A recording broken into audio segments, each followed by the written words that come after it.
gising sa umaga kahit na antok pa nga ako. Kailangang maghanda para pumasok sa trabaho. Sinday ng sigarilyo habang may kapeng barako. Eto aking almusal na araw-araw kong kasalo. Kailangan kong pumasok kahit mayroong trangkaso. Pag di kasi pumasok malaki ang iyong atraso. Sa nagbibigay ng sweldo kung tawagin natin amo.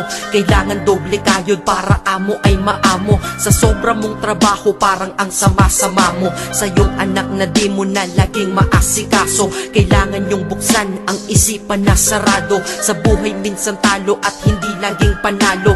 Wala kang aasahan, walang mamamalato. Pag di ka nagtrabaho buhay mo ay lalalato.